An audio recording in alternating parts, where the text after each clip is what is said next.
Welcome to my 8 days Egyptian adventure. If you're planning a trip to Egypt, you're probably here for the pyramids, but there's so much more to discover, including the historical treasures of Luxor, the majestic Nile River, the breathtaking temples of Abu Simbel, and many more wonders. Along the way, we'll immerse ourselves in the local culture, try delicious Egyptian cuisine, and experience both popular tourist highlights and authentic local life. Traveling like the locals, we'll take the night train, sleep in charming guest houses, and embrace the true spirit of Egypt. Let me take you through my journey and share some tips to help you make the most of your visit.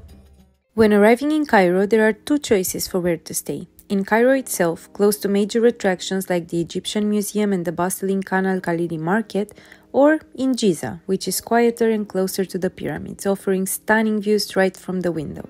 For obvious reasons, we chose Giza. Behind me you can see the view of the pyramids, which is absolutely astonishing. That's why we really wanted to sleep here in Giza and not in Cairo. The first day was all about the pyramids.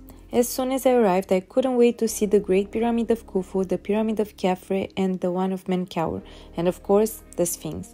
This ancient marvel, standing tall for over 4,500 years, left me speechless. It's hard to imagine how ancient Egyptians managed to build something so monumental with the tools they had. The grandeur of the Giza Plateau is overwhelming, and I spent hours exploring the area, taking in the history and the incredible architecture. Some important information to keep in mind. The Giza Plateau is open from 8 a.m. to 5 p.m. daily, and the general admission gets you onto the plateau, but you'll need a separate ticket to enter the Great Pyramid. Another suggestion is to not completely trust the people approaching you. This man told us to take a picture with his camel for free, but then insisted the picture would look better on the camel, then started walking us and wouldn't let us down. Of course, afterwards he asked us for money and was not happy with what we offered. We woke up and had a final look at the pyramids and enjoyed the breakfast with this beautiful view. Then we headed to the Egyptian Museum to see the treasures of Tutankhamun and countless other ancient artifacts. What always impresses us about the ancient Egypt is how much effort they put into the afterlife. We don't know much about how they lived, we know how they prepared for their death, so I strongly recommend you visit this museum. To travel like the locals, we decided to take the night train to Aswan.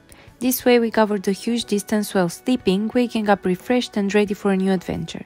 If you're interested in this, I have a complete episode about the train experience. It's so small that I feel like I'm suffocating. Ooh, it's okay, stop. It's going to stop automatically. Okay. It seems that we have rice, some boiled vegetables. We have officially arrived in Aswan. We arrived in Aswan in the morning and it was time to head to Elephantine Island to our accommodation. Being in a new city, of course, it took us a little time to find our way. Yeah, taxi. Morning. Morning, thank you. Thank you. We can offer 5. Hamsa. I know the price of the ferry, but which ferry? Because you have 2 ferry in Elephantine, 2, not 1. This man helped us with the directions and suggested we take a local van to the ferry port. Well, at first he tried to sell us a tour on his boat, but we declined, saying we are on a budget, and eventually he was nice. To reach Elephantine Island, there's this local boat that takes you over the Nile. We decided to stay on Elephantine Island because we wanted a more tranquil experience and also because there are plenty traditional guest houses with beautiful view of the Nile at really good prices.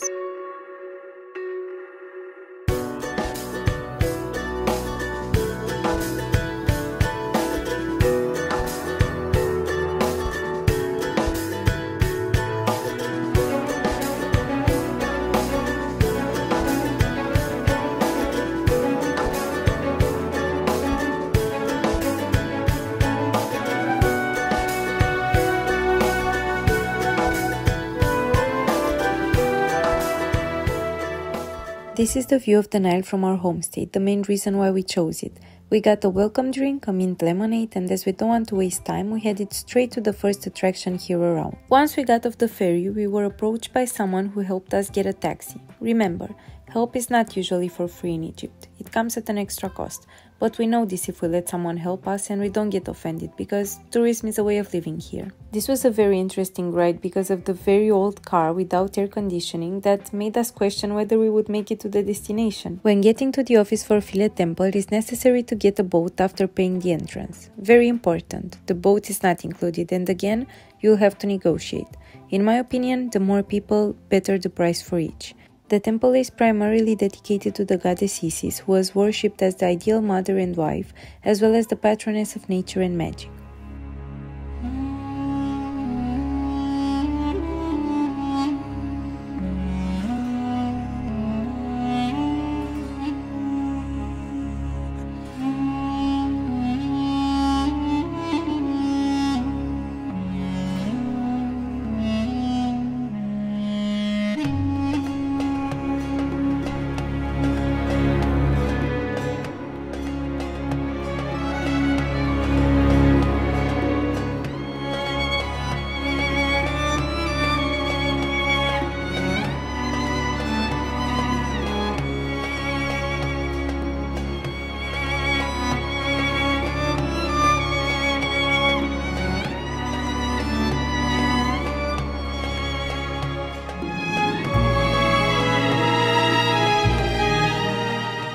Originally located on Philae Island, the temple complex faced submersion due to the construction of the Aswan Low Dam in the early 20th century and later the Aswan High Dam. In a massive UNESCO-led effort between 1972 and 1980, the entire complex was dismantled and relocated to this new island to save it from a permanent flooding. We will see later that this happened with other temples as well. After visiting the beautiful Philae temple, we returned to Elephantine Island for some dinner and then went to sleep early because we set an adventure for the next morning. Arabo? Arabo? Nope. Your wife, you speak Arabic. Yes. Yeah. Wow. Zucchini. Zucchini. Zucchini, good, delicious. Inviting. Oh. Inviting you. Oh, yeah, Zucchini, yeah. good. Good. Anything you want else? Good. Thank you. Shukran, shukran.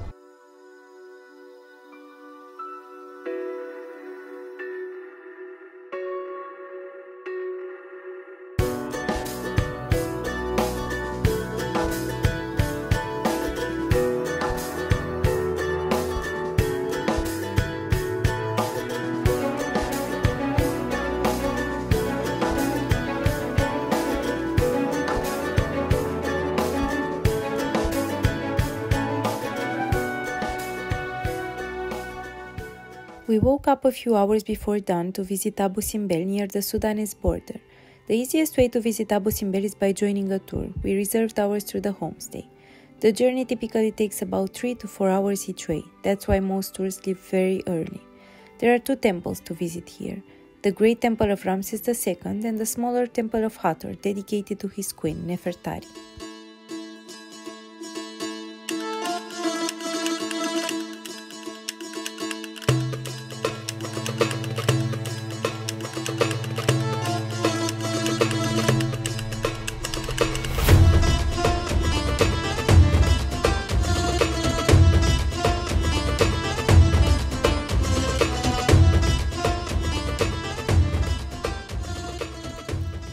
Seeing the colossal statues of Ramses II as the sun rose was one of the most beautiful moments of my trip. The 4 statues guarding the entrance to the Great Temple are each over 20 meters high and carved directly into the rock face. Like Philae Temple, Abu Simbel was moved to save it from the rising waters of Lake Nasser.